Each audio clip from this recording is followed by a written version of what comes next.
Now, if we're all sitting comfortably at home, the clock has brought us to 7 o'clock. I'm Roddy McPherson, the convener of the trustees of Glasgow Unitarian Church, and it's my privilege and pleasure to welcome you all to this hour of worship this evening on Palm Sunday, of all special evenings. And we glory in the freedom that we have as Unitarians to think that it's significant to say it's Palm Sunday or to ignore the fact that it's Palm Sunday. We're very delighted to have you, Nick Morrice, with us this evening as our guest worship leader, and a very warm welcome to you and Adrienne joining us from just outside York. So this makes it an international gathering, which is so nice. And indeed, considering the topic you're going to be discussing, I gather that we may be in for some really far and wide international surprises. But it's not for me to say anything more than a warm welcome to everyone here, because my next task is to ask Leanne Mitchell to deal with the most important introduction.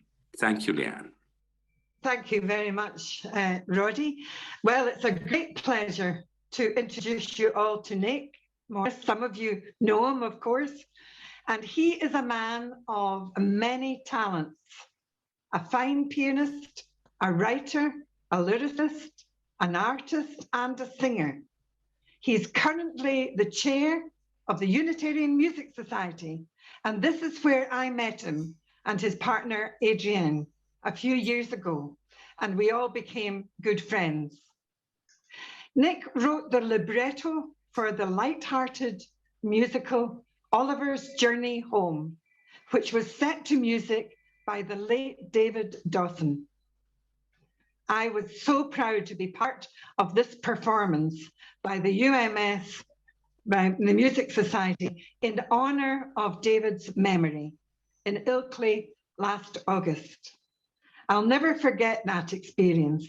It was just such a special memory. Now, writing is a main passion for Nick.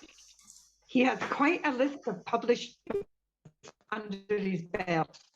He started his writing career writing about his experiences in Nepal, with Discovered in Kathmandu, How I Found My Nepalese Family. He then wrote a semi-autobiographical novel before embarking on some books in prose and poetry for children. Then came a set of 5 more books for children, exploring the Bhagavad Gita, Ramayana, Conference of the Birds, and soon to come out, Dode of Socrates. Ooh.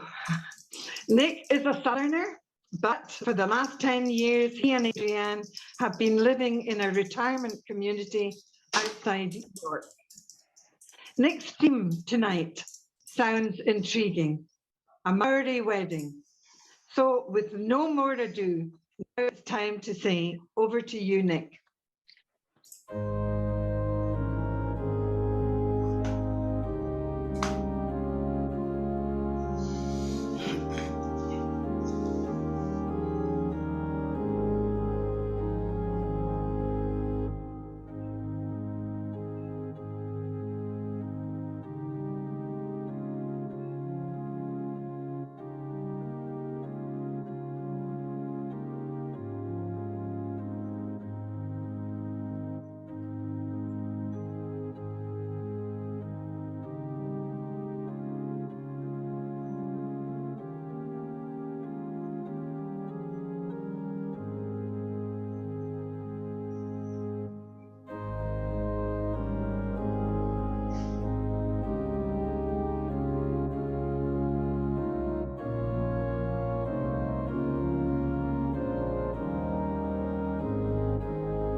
Well, thank you very much, Leanne, for your kind words of welcome.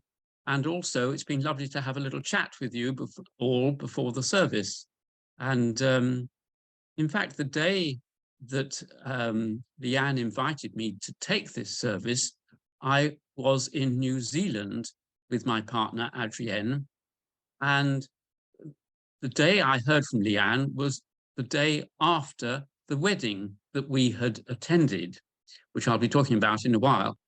And I was still sort of buzzing with it all. So I asked Leanne if I could talk about the wedding, which was really quite special in a number of ways. And it gave me the opportunity to put down my thoughts and memories on paper. So that's what I'm going to do. You'll hear about the wedding in due course and the sort of background to it. My opening words are in the form of a covenant, and you might be familiar with them. We gather as a caring spiritual community to help one another and to seek meaning and direction in our lives by exploring the vast reaches of our minds and spirit. Divine presence in all of life, we give thanks that we have gathered together and rejoice in the gifts each one of us brings to share. We are truly grateful for who we are and who we can be, and we are truly grateful for each other. May we continue to be truly thankful for our caring community. Amen. And now let's join together and sing our opening hymn, number 84 in the Purple Book, Justice for Persons.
I want to share with you now a prayer which was written by Bruce Findlow. So let us pray. In our own community and wider world, there are many needs of all kinds. Help us to share and serve as much as we can, and to help others do the same. May we recognize our dependence on each other and our duty to treat with sensitivity the given riches of the world which we use and enjoy. With the eternal Spirit ever present around, among and with us and others, our world can be better, kinder, more peaceful place for all. So let us work to make it so. Amen.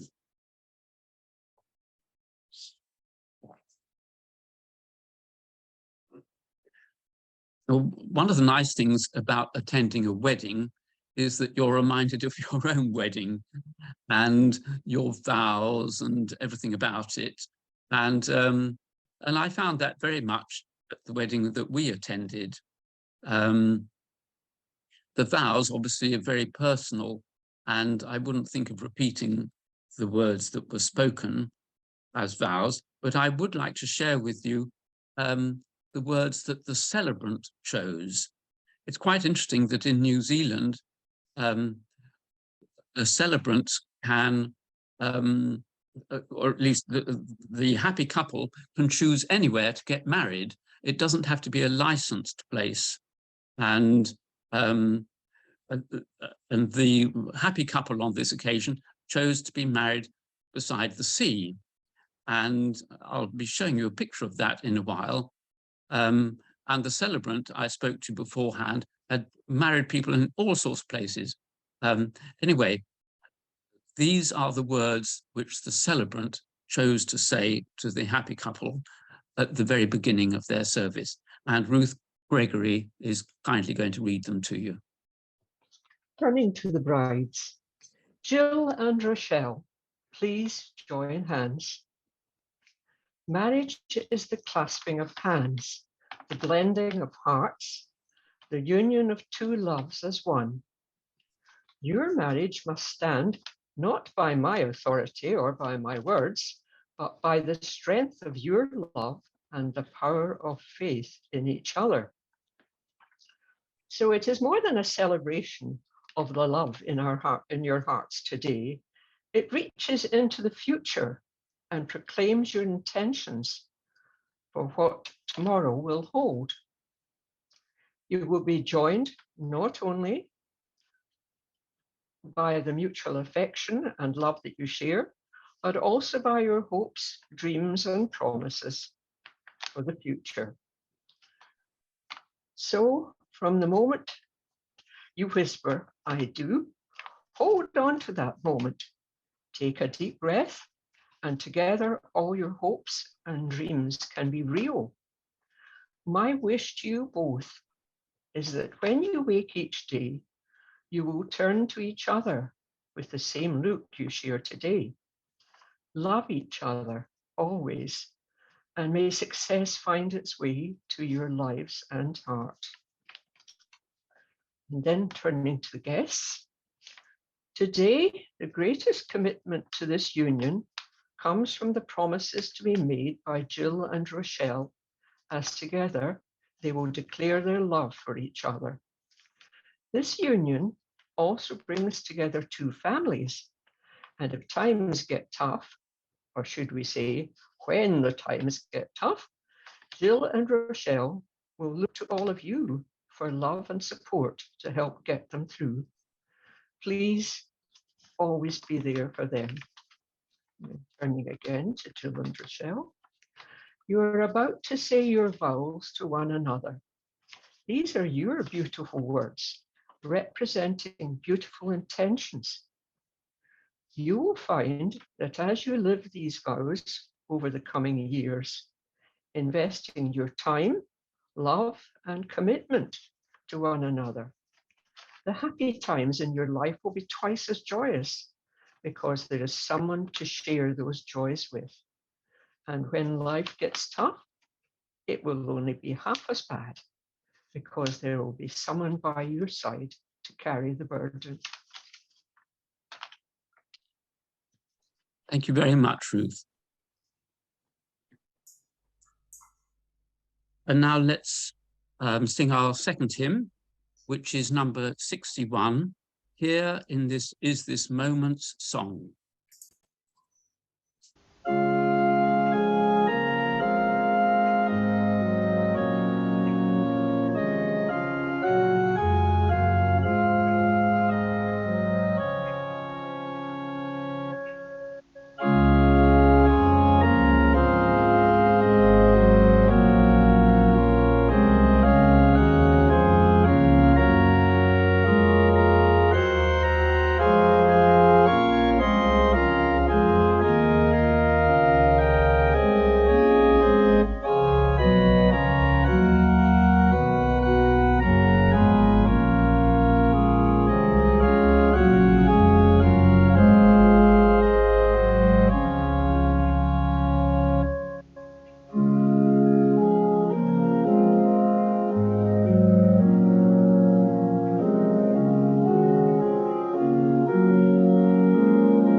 As usual at a wedding, after the main part of the service, there were one or two readings, and my partner Adrienne read a poem by Maya Angelou called Touched by an Angel.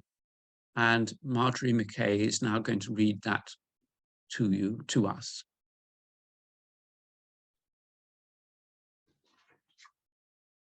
Touched by an angel. We, unaccustomed to courage, exiles from delight, live coiled in shells of loneliness, until love leaves its high holy temple and comes into our sight to liberate us into life. Love arrives, and in its train come ecstasies, old memories of pleasure, ancient histories of pain.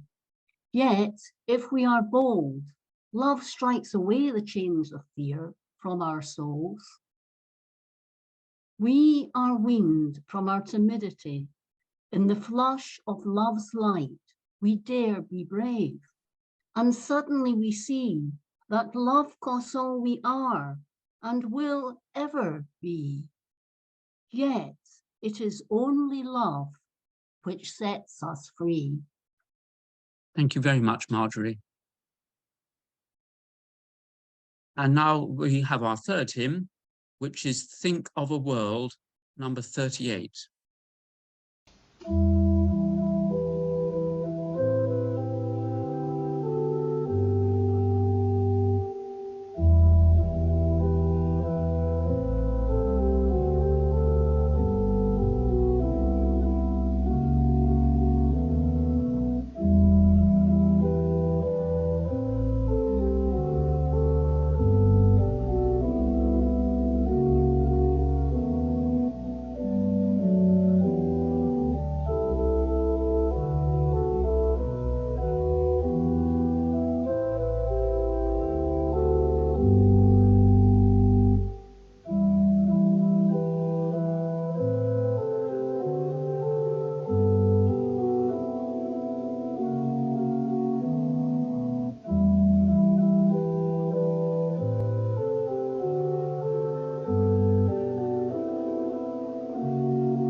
Well, now the background to all this is that my partner Adrienne has a daughter who lives in New Zealand, as you might have guessed by now. And in fact, we had been twice before to, her name is Gilly, and we'd been twice before to New Zealand to visit her when she was married to her Spanish partner, Dara. And we'd been twice, as I say, and we didn't necessarily expect to go again. However, sadly, the relationship between Jill and Dara came to an end a few years ago. And since then, Gilly met a Maori lady called Rochelle through a dating agency. And this led to an engagement and eventually the announcement of wedding plans to take place in late January this year. Now, I must tell you first of all that Rochelle belongs to a typically large Maori tribe. To start with, she has 7 brothers. And then, apart from having 2 sons of her own by a previous marriage, she has 28 nephews and nieces. She also has several aunts and uncles, a vast array of cousins, and several great nephews and nieces. Now, the tribe, as you may well know, is very important in the Maori tradition. And all the members of the tribe take advantage of any opportunity, be it birthday, christening, funeral, and of course, wedding, to get together and to celebrate not only that particular occasion, but also the close bond between them all. Well, Adrienne and I learned that 80 members of Rochelle's family were going to be at this wedding. And Jill was naturally very keen that she should have some support from her own family, both from England, where I come from, and from Canada, where Fienne comes from. And in the end, 9 of us made the trip to New Zealand, 4 from Canada and 5 from England. And they included Jill's own brother, Dale, and his partner, Debs, and the 4 cousins from Canada. Well, by about a week before the wedding, all the Brits and the Canadians had arrived, and we were really welcomed so warmly by all of Rochelle's Maori family. They were clearly delighted that we had made the effort to travel halfway across the globe to be at the wedding, and we were overwhelmed by their friendliness and warmth. The wedding was to take place on a beach in the north of the North Island. And this involved making quite a long road trip over 2 days from where they lived in Hamilton, which is about an hour, just over an hour's drive south of Auckland. So there was quite a long journey to go to their place for their wedding. And we were lucky that we were driven by 3 of Jill's friends, Miles and Elizabeth, and their daughter, Miriam. And in fact, we knew them from a previous visit. So we had a lovely journey by car with them. And on the way, we stopped at Waitangi Treaty Museum. Now, it's very possible that you haven't heard about this, and it's important that I sketch in just a tiny bit of historical background to this place, Waitangi. Going back about 200 years, it was in the 1820s that Captain Cook discovered New Zealand, and the whole somewhat shameful story of Britain's colonization began. It actually started in a friendly enough way, but it wasn't long before things began to turn nasty, leading to some appalling suffering. Basically, the British stole land from the Maoris, which led to savage wars, huge loss of life on both sides, but particularly the Maoris, and all in the name of Queen Victoria, the British Empire, and a very spurious notion of Christianity. In February 1840, a treaty was signed. It was called the Treaty of Waitangi. It was drawn up and signed by a certain Captain William Hobson as consul for the British Crown and by the Maori chiefs from the North Island of New Zealand. The treaty sought to establish three things. First, to establish a British governor for New Zealand. Second, to consider the Maori ownership of their own land and forests and other properties. And thirdly, to give Maori the rights of British subjects. A number of the Maori chiefs cautioned against signing this, but they were outnumbered. The thinking being that the British rule would be better than the possibility of French rule.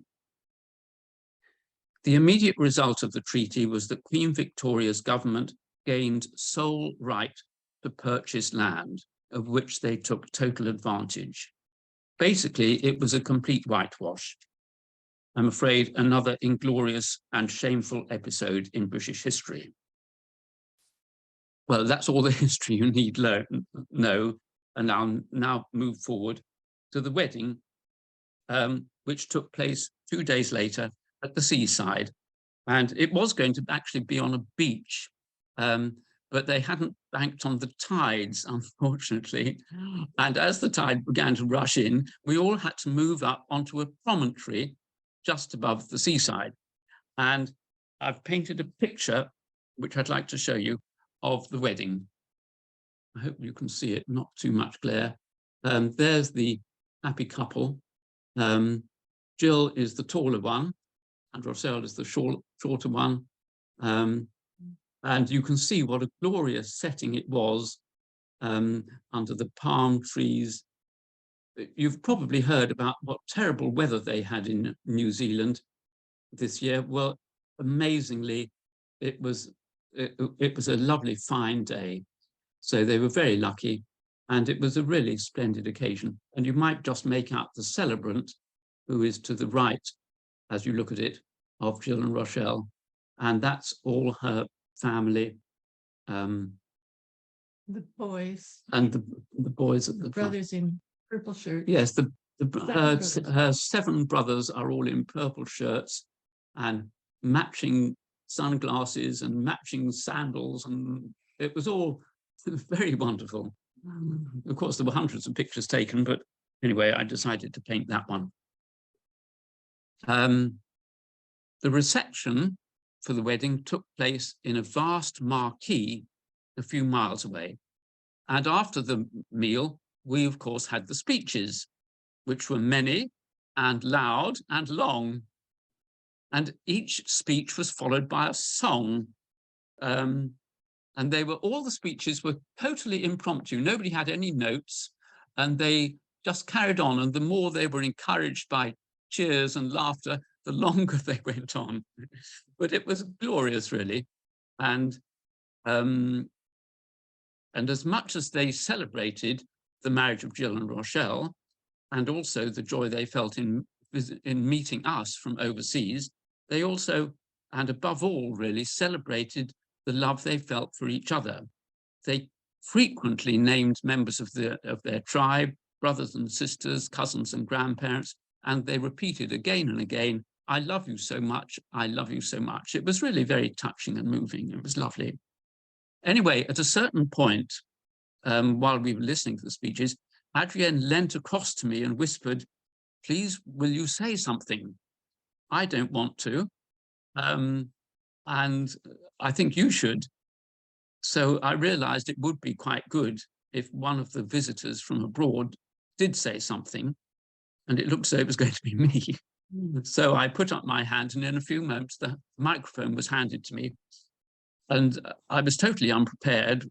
So I sort of trusted the inspiration of the moment, and it's better if I try and repeat more or less what I said in front of this large crowd whom I really didn't know. So this is roughly what I said.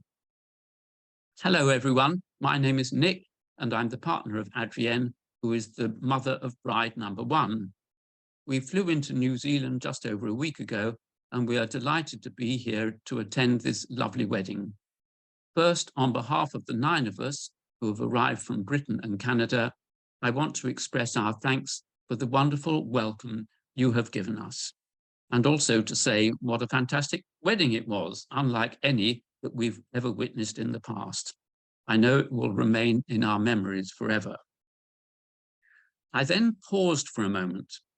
I wanted to say something about our visit to the Waitangi Treaty Museum the previous day, but as you can imagine, this is a very touchy subject in New Zealand because of all its associated injustices, and also because, as it happens, in 2 days' time, they were just about to celebrate Waitangi Day,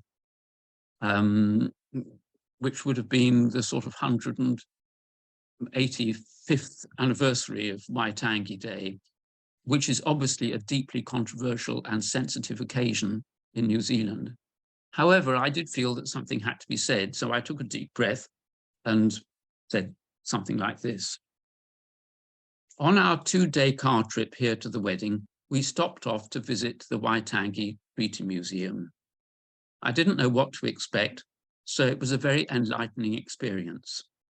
I learnt about my ancestors, hungry to expand the reach of the British Empire, how they'd arrived here, they liked what they saw, and decided to move in and exploit what the country had to offer.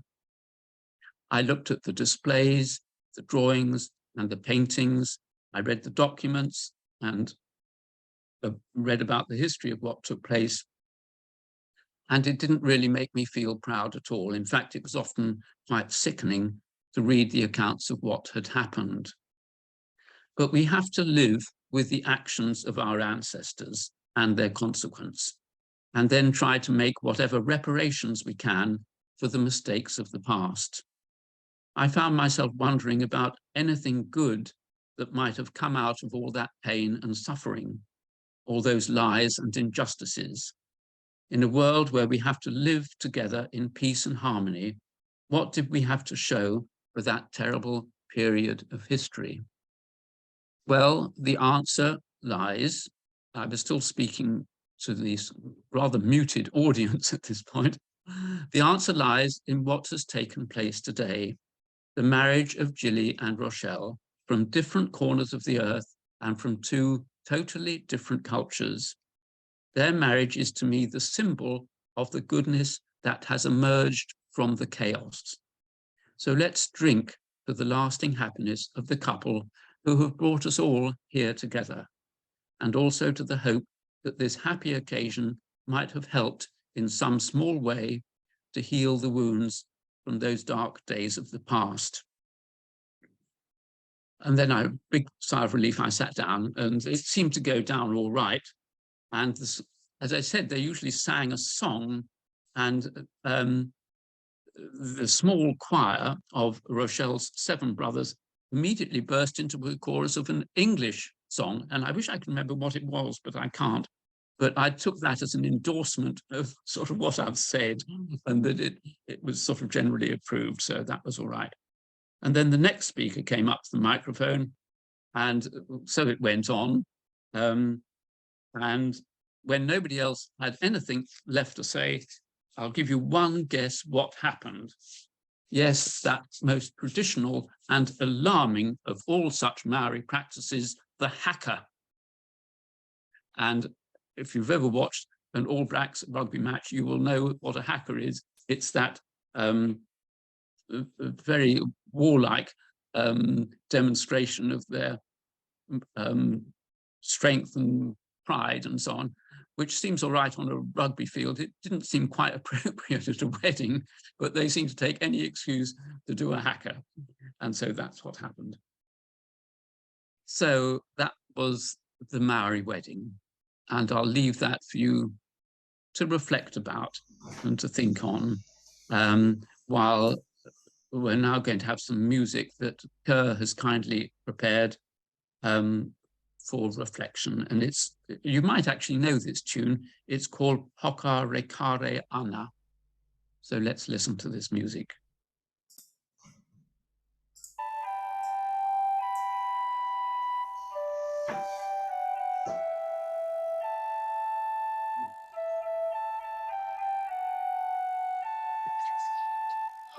Do you want to sit here?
And now we have one more hymn, which is We'll Build a Land.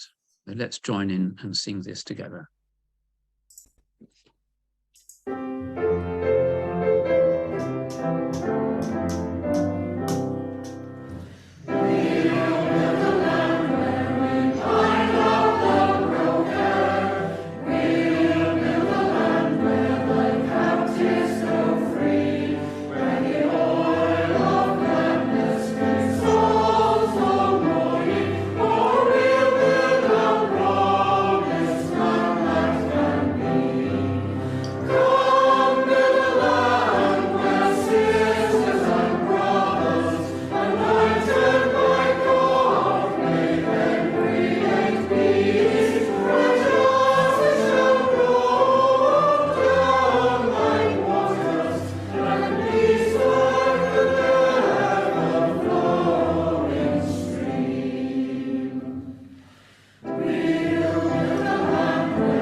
And to close the service, I'd like to read this blessing, which is a Maori valediction. It's very short. May the calm be widespread. May the sea glisten like the greenstone. And may the shimmer of sunlight ever cross your pathway in life, now and always. Thank you. And now I think we have some notices from Roddy. Thank you very much, Nick. And before I give the notices, a word of thanks to you. Thank you so much for giving us such a beautiful, very personal account of what was clearly a very lovely occasion, the wedding amongst the palm trees. Thank you so much. Such a very appropriate offering for this evening. And now, if I may, with some rapidity, give the notices, because Ali is keeping me very busy with a nice full account of what we're doing in this month of April. Tomorrow, Monday the 3rd, the Ministry Subcommittee meets on Zoom at 7:30. From Tuesday until Thursday, as all the Unitarians in Britain know, the annual meetings of the General Assembly are taking place in far off Northamptonshire, and Donald and Ruth Jacobs are going there representing Glasgow Unitarian Church on this occasion. Also on Tuesday at 11 o'clock in the morning, we have our usual virtual coffee morning, to which you're all most welcome. On Wednesday the 5th, discussion on Zoom at 7 o'clock on the topic global warming and warfare. That might be a long discussion. Sunday the 9th, Easter Sunday, the service is entitled A Post-Christian Easter Service at 11 a.m. and the worship leader is Ian Brown. And you're reminded that Sunday the 9th is also National Unicorn Day, but you won't be seeing any unicorns on that occasion, as the unicorn has gone on strike and is going away for the weekend. But more important than National Unicorn Day, it's Janet Briggs's birthday. Happy birthday, Janet. It's lovely to have you here tonight. On Monday the 10th, going into the following week, the trustees meet on the Monday evening. Wednesday's discussion, the topic is Room for Refugees. Sunday the 16th, most important that I mention this and give you a good advance notice of what we're doing. The Reverend Drew Mueller, who is a Unitarian Universalist minister in the United States at Bangor in Maine, is coming to visit us. And because we have the honor of a visiting minister, at 11 a.m., the church will be open, not for a service, but for coffee time. So please, Sunday the 16th of April, if you're free to come to the church building at 11 a.m., you will have the chance to meet Drew Mueller. He is then going to be delivering the service on Zoom at 7 o'clock, and his title is Wrestling with the Blessing. I'll give no more further information about that. Wednesday, the 19th discussion group, workshop on spirituality and religion. On Sunday, the 23rd, St. George's Day, and I'm taking the service, and my theme is Holy Oil, Thoughts on the Sacred Anointing within the Coronation Service. On Sunday the 30th, the fifth Sunday of the month, meeting on Zoom at 7 o'clock, an engagement session which will be led by Ali, women's rights to access safe abortion. And finally, just my only mention of the month of May, our annual general meeting will be held on the 14th of May. Thank you one and all for your patience in listening to those long notices. A very sincere and warm thank you to Nick and Adrienne for joining us tonight. And we have a chance to chat if you would like. But before we move into the chat, let me just say on behalf of Glasgow Unitarian Church, how delighted we are that you accepted Leanne's invitation on our behalf to lead our service this evening.